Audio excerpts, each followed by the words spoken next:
कांग्रेस के प्रदेश अध्यक्ष गणेश गोदियाल ने परिवर्तन संकल्प सम्मेलन के तहत कपकोट विधानसभा में कार्यकर्ताओं को संबोधित किया। इस दौरान उन्होंने प्रदेश की भाजपा सरकार पर तीखा हमला बोलते हुए कहा कि आकंठ भ्रष्टाचार में डूबी भाजपा ने लूट व झूठ के सहारे सरकार बनाई है।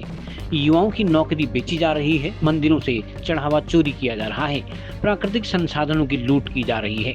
प्रदेश अध्यक्ष ने आरोप लगाया कि जगह जगह शराब की दुकानें खोलकर युवाओं के भविष्य को बर्बाद किया जा रहा है। कांग्रेस के प्रदेश सह प्रभारी मनोज यादव ने भी केंद्र व प्रदेश सरकार पर तीखा हमला बोलते हुए कहा कि भाजपा की सरकारें आम जनता की सरकार नहीं बल्कि पूंजीपतियों की सरकार है, जो कि आम जनता के अधिकारों को छीनकर उसे पूंजीपतियों को देती है। कपकोट पहुंचने पर कांग्रेस कार्यकर्ताओं ने प्रदेश अध्यक्ष व सह प्रभारी का जोरदार स्वागत किया। कांग्रेस जिला अध्यक्ष अर्जुन भट्ट ने दोनों विधानसभा में आयोजन की सफलता पर सभी का आभार जताया।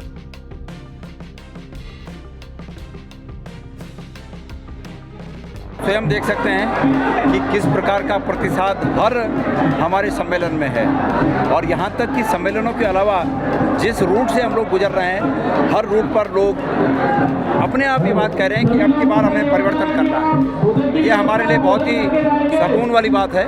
मैं प्रदेश की जनता से आह्वान करना चाहता हूँ कि ये परिवर्तन सिर्फ सत्ता परिवर्तन के लिए नहीं, बल्कि परिस्थितियों को परिवर्तन करने के लिए होना चाहिए। जो गलत परंपराएं इस प्रदेश में वर्तमान सरकार ने डाल दी हैं, उन गलत परंपराओं को उखाड़ने के लिए होना चाहिए। हम जब खेती करते हैं तो खेती के बीच में जब खरपतवार ज़्यादा हो जाता है तो समय समय पर खरपतवार को उखाड़ना पड़ता है। इसलिए यही स्वाभाविक और शाश्वत जो कुदरत का नियम है, इसी को मानते हुए ये जो खरपतवार पैदा हो गया है प्रदेश के अहित के लिए, इसको उखाड़ने की आवश्यकता है। मैंने तो नहीं देखा है सर,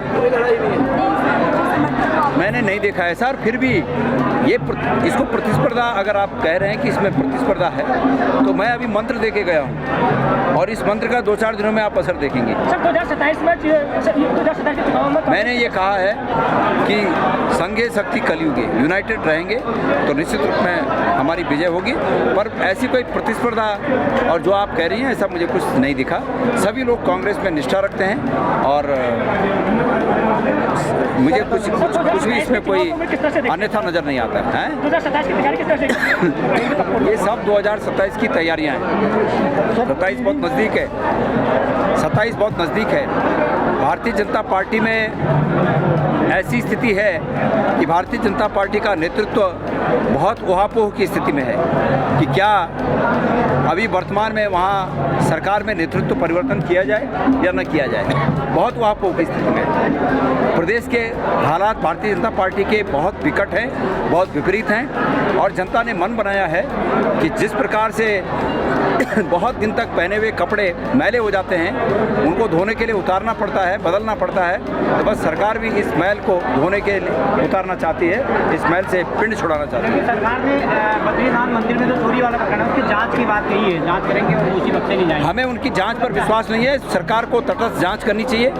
मैंने मांग की है कि सरकार पार्लियामेंट्री कमेटी बनाए और विपक्ष को उसमें उचित स्थान दे और तब जाके जांच हो। परिवर्तन को लेकर जो परिवर्तन संकल्प सम्मेलन हमारे प्रदेश के मुखिया आदरणीय गणेश गोदियाल जी के नेतृत्व में जो आह्वान किया गया, निश्चित तौर पर परिवर्तन का अर्थ सरकार बदलने से नहीं है। परिवर्तन का मतलब है कांग्रेस का एक एक कार्यकर्ता गांव-गांव जाकर, घर-घर जाकर इस परिवर्तन के बारे में समझाएगा कि ये व्यवस्थाओं का परिवर्तन है, ये भ्रष्टाचारियों को हटाने का परिवर्तन है, ये बिक रही नौकरियों को में सजा दिलाने के लिए उन दोषियों को उसका परिवर्तन है। इसमें लगातार जिस तरीके से भ्रष्टाचार चरम पर है, युवा बेरोजगार है और लोगों के साथ रोजगार परक जो योजनाएं जो लोगों की होनी चाहिए थी, वो सब खत्म करने का प्रयास इस सरकार ने किया। तो निश्चित तौर पर परिवर्तन का संकल्प जो यहाँ से लिया गया है आज राम दरबार से, ये परिवर्तन निश्चित तौर पर आएगा और भाजपा को इसका सबक जरूर सिखाएगा। मैं सबसे पहले तो अपने पूरे बागेश्वर जिले के संपूर्ण जनता का आभार व्यक्त करना चाहता हूं, जिन्होंने जोश खरोश के साथ इस कार्यक्रम को सफल बनाने में अपनी भूमिका निभाई। और इस जोश खरोश से आप व्यतीत होंगे कि 2027 में निश्चय ही कांग्रेस सरकार बनाने जा रही है।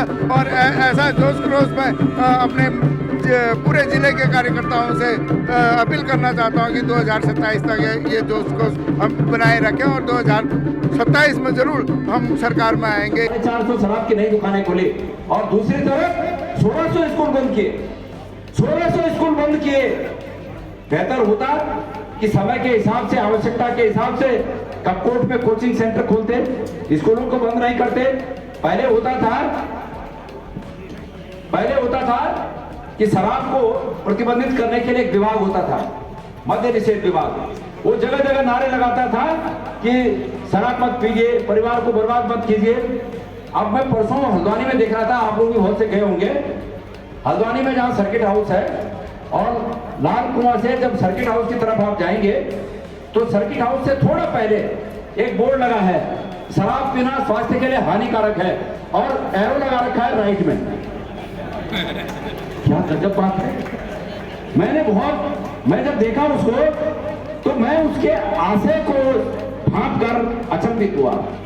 एक ही काम है सरकार का।